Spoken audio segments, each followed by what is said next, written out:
আসসালামু আলাইকুম প্রিয় শিক্ষার্থীরা, কেমন আছো সবাই? আই হোপ সবাই ভালো আছো।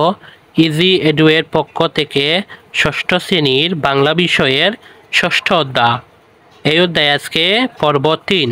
আমরা গত 2 পর্বে কবিতা পড়ি 1 ও 2 নিয়ে আলোচনা করছি। যারা সেই পর্বগুলো দেখো নাই, তোমাদের দেখার সুবিধার্থে ডেসক্রিপশন বক্সে সেই পর্বগুলোর লিঙ্ক দিয়ে দিচ্ছি, তোমরা সেখান থেকে চাইলে দেখে আসতে পারো। তো আজকে আমরা আলোচনা করব কবিতা পড়ি 3, এখান থেকে আজকে আমরা আলোচনা করব। তো তোমার ভিডিওটি শুরু করার আগে তোমাদের কাছে একটি রিকোয়েস্ট, যারা এখনও আমাদের চ্যানেলটিকে সাবস্ক্রাইব করোনি দ্রুত সাবস্ক্রাইব করে নাও। বাংলা সহ অন্যান্য বিষয়ে ভিডিও দেখে তোমাদের যোগ্যতা বাড়াও। তো আর দেরি না করে প্রিয় শিক্ষার্থীরা, আজকে মূল আলোচনায় চলে যাচ্ছি।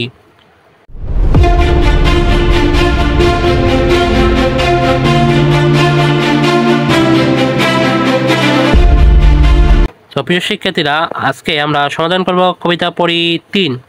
তো এখানে এই যে কবিতা দেওয়া আছে সেটির নাম হলো বাঁচতে দাও, লিখেছেন শামসুর রহমান। তো সেই শামসুর রহমান সম্পর্কে আমরা কিছু তথ্য আগে পড়ে নিই।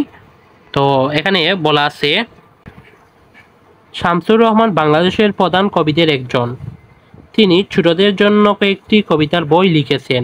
এগুলোর মধ্যে আছে অ্যালার্টিং বেলার্টিং, দান বানালে কুড়ো দেব, দান বানালে কুড়ো দেব, গোলাপ ফুটে খুকির হাতে, রংধনুর শাক ইত্যাদি। নিচে বাঁচতে দাও কবিতাটি কবির রংধনুর শাক নামের কবিতার বই থেকে নেওয়া হয়েছে। তো প্রিয় এই লাইনটি তোমরা দাগিয়ে নিবে, যে এই কবিতাগুলো তোমরা এগুলো নিচে আন্ডারলাইন করে নিবে, খুবই ইম্পর্টেন্ট এই কবি পরিচিতি। তো আমরা যে এই বাঁচতে দাও কবিতাটি পড়ব আজকে, সেই কবিতাটি কবি শামসুর রহমান রংধনুর শাক নামে যে একটি কবিতা বই ছিল, সেই কবিতার বই থেকে এই বাঁচতে দাও কবিতাটি নেওয়া হয়েছে। তো এখন আমরা এটি পরে শুনবো যে বাঁচতে দাও কবিতা লিখেছেন শামসুর রহমান। এই তো দেখো ফুলবাগানে গোলাপ ফুটতে দাও, রঙিন কাটা গুড়ির পিছে বালক ছুটতে দাও। তারপর বলা আছে, নীল আকাশে সোনালি চিল মেলতে দাও, জোনাক পোকা আলোর খেলা খেলছে রুজই খেলতে দাও, মধ্যদিনে নরম ছায়া ডাকছে গুগু ডাকতে দাও, বালির ওপর কত কিছু আঁকছে শিশু আঁকতে দাও, কাজল বিলে পানকুড়ি নাইছে সুখে নাইতে দাও, গহীন গানে সুজন মাঝি বাইতে দাও। কি সুন্দর কবিতা লিখেছেন। তারপর বলা আছে, নরম রোদে শ্যামা পাখি নাচ জুড়েছে নাচতে দাও, শিশু পাখি ফুলের কুড়ি সবাইকে আজ বাঁচতে দাও। তো প্রিয় শিক্ষার্থীরা, আমরা কবিতা আবৃত্তি করে নিলাম। এখন আমরা কিছু শব্দার্থর দেখে নিব। এগুলো খুবই গুরুত্বপূর্ণ, যে শব্দার্থগুলো তোমরা অবশ্যই এগুলো পড়বে। তো এখানে কাজল বিল বলতে বোঝানো হয়েছে যে বিলের পানি দেখায়। কাটা গুড়ি অর্থ হলো যে গুড়ি সুতা ছিঁড়ে গেছে। গহীন গাং বলতে বোঝানো হয়েছে বিশাল নদী। জোনাক শব্দের অর্থ হলো জোনাকি। নাইতে অর্থ গোসল করতে। পানকুড়ি শব্দের অর্থ হলো কালো রঙের মাছ শিকারী পাখি। শ্যামা শব্দের অর্থ হলো পাখির নাম। সুজন মাঝি অর্থ হলো দরদি মাঝি। আমরা এখন শব্দার্থগুলো পড়ে নিছি। তো এখন আমরা কবিতা বুঝি, এটি পড়ব। তো শিক্ষকের নির্দেশনা অনুযায়ী তোমাদের দলে ভাগ হও। বাঁচতে দাও কবিতা কি বলা হয়েছে তা দলে আলোচনা করে বোঝার চেষ্টা করো। কোন দল কেমন বুঝতে পেরেছ তা যাচাই করার জন্য এক দল অপর দলকে প্রশ্ন করবে। এজন্য আগেই দলে আলোচনা করে কাজগুলো কাগজে প্রশ্নগুলো লিখে নাও। তারপর শিক্ষার্থীরা 199 পৃষ্ঠার বুঝে লিখি। এখানে বলা আছে, বাঁচতে দাও কবিতাটি পড়ে কি বুঝতে পারলে তা নিচে লিখো। অর্থাৎ এই যে কবিতা পড়লাম আমরা, এখানে কবিতাটি পড়ে কি বুঝলাম আমরা সেগুলো এখানে লিখবো। তো এখন আমি এর সমাধানটি দেখিয়ে দিচ্ছি। প্রিয় শিক্ষার্থীরা, এই যে আমি এখানে তোমরা লিখেছি যে বাঁচতে দাও কবিতাটি পড়ে কি বুঝতে পারলে তা নিচে লিখো। তো আমি লিখেছি, বাঁচতে দাও কবিতাটি প্রকৃতি পরিবেশ ও প্রাণী জগতের সুস্থ স্বাভাবিক বিকাশের শুভকামনার ভাব নিয়ে রচিত। শিশু সুস্থ বিকাশের চারপাশে সুস্থ পরিবেশের সম্পর্ক রয়েছে। পৃথিবীতে যদি ফুল প্রজাতি, পাখি, জোনাক পোকা গাছের সবুজ আকাশে মেঘ না থাকে তাহলে শিশু স্বাভাবিক বিকাশ বাধাগ্রস্ত হয়ে পড়বে। তাই উদ্ভিদ ও প্রাণ জগতের সকল কিছুকে যার অবস্থানে ভালো থাকতে দিতে হবে, কারণ তাদের অস্তিত্বের সঙ্গে আমাদের অস্তিত্ব জড়িত আছে। এটি একটি শুভবোধের কবিতা। তো প্রিয় শিক্ষার্থীরা, আমরা সমাধানটি দেখে নিলাম। তো তারপরে কি বলা আছে আমরা সেগুলো পড়ব। তারপরে বলা আছে যে জীবনের সঙ্গে সম্পর্ক খুঁজি।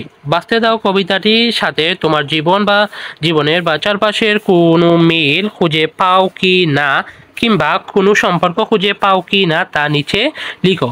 তো প্রিয় শিক্ষার্থীরা, এখন আমরা এই শখটির সমাধানও দেখে নিব। তো প্রিয় শিক্ষার্থীরা, এই যে আমি এখানে লিখেছি যে জীবনের সঙ্গে সম্পর্ক খুঁজি। বাঁচতে দাও কবিতার সাথে আমার চারপাশে মিল রয়েছে। আমাদের চারপাশের পরিবেশ ও প্রাণী জগৎ আজ হুমকির মুখে।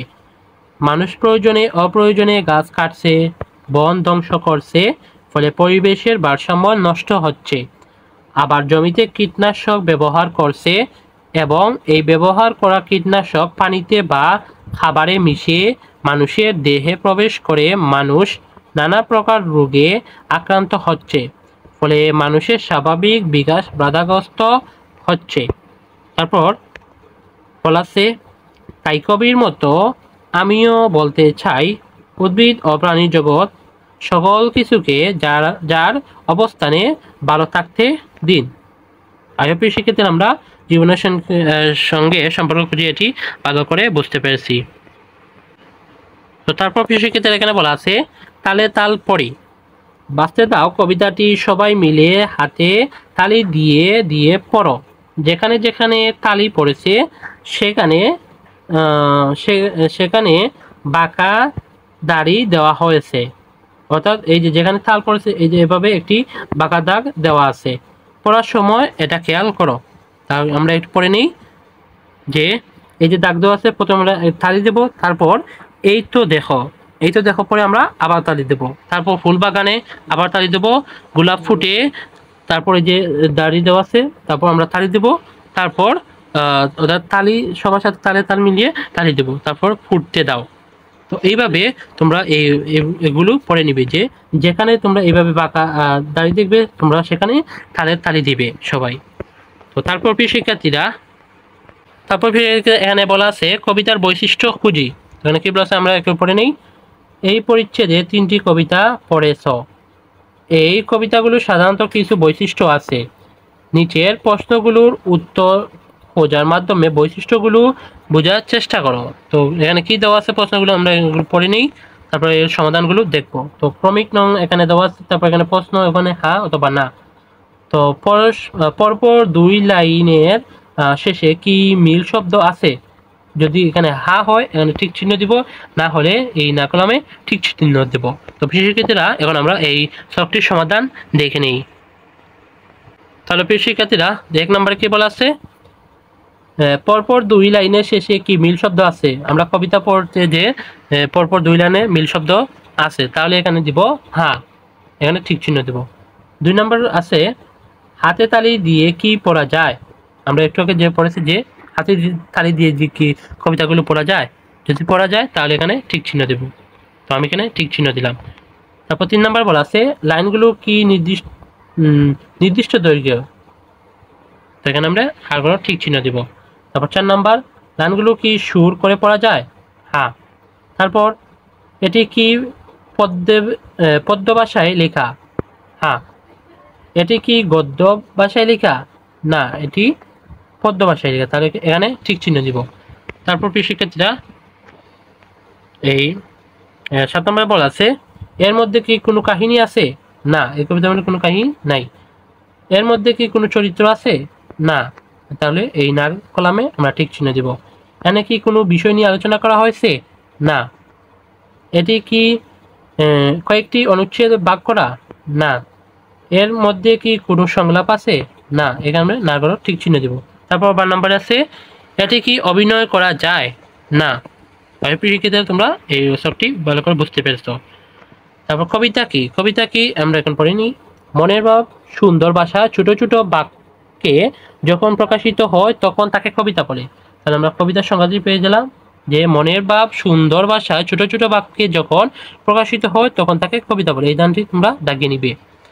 তারপর বলা আছে কবিতায় সাধারণত পরপর 2 লাইনের শেষে মিল শব্দ থাকে। কবিতা তালে তালে পড়া যায়। কবিতা লাইনগুলো নির্দিষ্ট দৈর্ঘ্যের হয়। কবিতা ভাষা গদ্যের ভাষায় চেয়ে ভালো। অনেক সময় শব্দের চেহারাতেও কিছু পরিবর্তন হয়ে থাকে। যারা কবিতা লিখেন তাদের কবি বলে। এই একটি তোমরা ভালো করে পড়ে নিবে। তারপর বলা আছে এখানে কবিতা লিখি।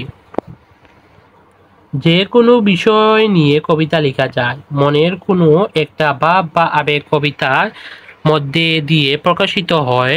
এই ভাব বা আবেগ সুখের হতে পারে, দুঃখের হতে পারে, বিষয়ের হতে পারে, এমনকি কোনো কিছুর প্রতি ভালোবাসারও হতে পারে।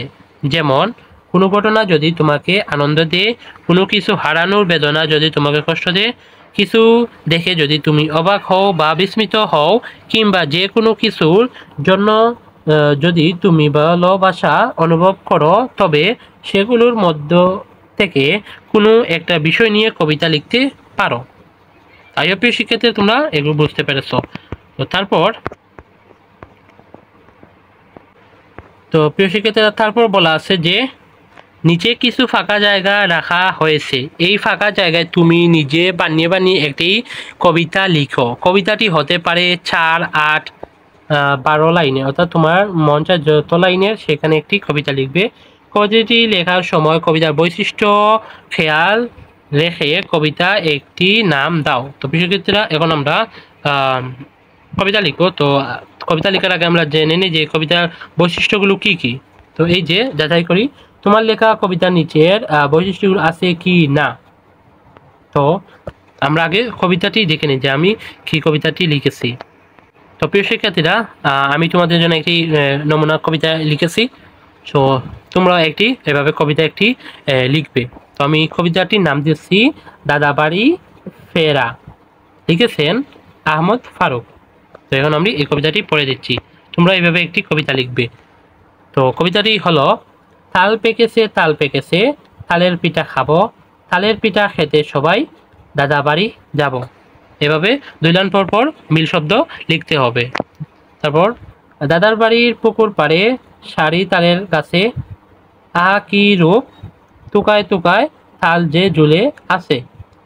তারপর বলা আছে দাদির হাতে তালের পিঠা সবার থেকে সেরা, তাই তো প্রতি ভদ্র মাসেই দাদার বাড়ি ফেরা। তো কেমন হয়েছে প্রিয় শিক্ষার্থীরা কবিতাটি? তোমরা অবশ্যই কমেন্ট বক্সে লিখে যাবে যে কবিতাটি কেমন লেগেছে তোমাদের। তো এখন আমরা দেখব যে এই কবিতার বৈশিষ্ট্যগুলো আমার কবিতার সাথে মিল আছে কি না। তো প্রিয় শিক্ষার্থীরা 1 নম্বর যে বৈশিষ্ট্য সেটি হলো পরপর 2 লাইনের শেষে মিল শব্দ আছে কি না। তোমরা কবিতা পড়লে দেখতে পারবে যে আমি 2 লাইন পরপর কিছু মিল শব্দ লিখেছি। তারপর 2 নম্বর বৈশিষ্ট্য হলো তালে তালে পড়া যায় কি। আমি যে কবিতাটি পড়লাম সেটি কি তালে তালে পড়া যায়? হ্যাঁ অবশ্যই। তাহলে আমি 2 নম্বর বৈশিষ্ট্যটি ঠিক আছে। তারপর 3 নম্বর আছে লাইনগুলো নির্দিষ্ট দৈর্ঘ্যের কি না। আমরা লাইনগুলো নির্দিষ্ট দৈর্ঘ্যের কি না তোমরা অবশ্যই দেখতে পাচ্ছ। তারপর এর ভাষা গদ্যের ভাষার চেয়ে আলাদা কি না, এই বৈশিষ্ট্যটি থাকতে হবে। তারপর 5 নম্বরে আছে শব্দের চেহারা কোনো পরিবর্তন হয়েছে কি না। একজনের লেখা কবিতা অনেকে পড়তে দাও। প্রত্যেকটির কবিতা নিয়ে পরস্পর মত বিনিময় করো। তো প্রিয় শিক্ষার্থীরা এই ছিল আজকের ভিডিও। আমরা 102 পৃষ্ঠা পর্যন্ত সমাধান করেছি। আমরা পরবর্তী ভিডিওতে পরিচ্ছেদ 2 নিয়ে আলোচনা করব এখান থেকে। তো তোমরা চ্যানেলটিকে সাবস্ক্রাইব করে পাশে থাকবে। এবং আজকের ভিডিও তোমাদের কেমন লেগেছে এবং কোথায় থেকে আমাদের ভিডিওগুলো দেখো তোমরা অবশ্যই কমেন্ট বক্সে লিখে যাবে। তো নেক্সট ভিডিও দেখার আমন্ত্রণ জানিয়ে আজকের ভিডিও এখানে শেষ করছি। সবাই ভালো থাকো, সুস্থ থাকো, আল্লাহ হাফেজ। প্রিয় শিক্ষার্থীরা তোমরা যারা আমাদের সাথে যুক্ত হতে চাচ্ছ, ডেসক্রিপশন বক্সে Facebook page, Facebook group, WhatsApp group, Telegram গ্রুপের লিঙ্ক দেওয়া আছে। সেই লিঙ্কে ক্লিক করে যুক্ত হয়ে যেতে পারো। এগুলোতে যুক্ত হলে তোমরা সবার আগে সকল কিছুর আপডেট পেয়ে যাবে এবং বিভিন্ন পিডিএফ পেয়ে যাবে। সবাই সেই লিঙ্কে ক্লিক করে যুক্ত হয়ে যাও এবং তোমার বন্ধুদেরও ইনভাইট করে দাও।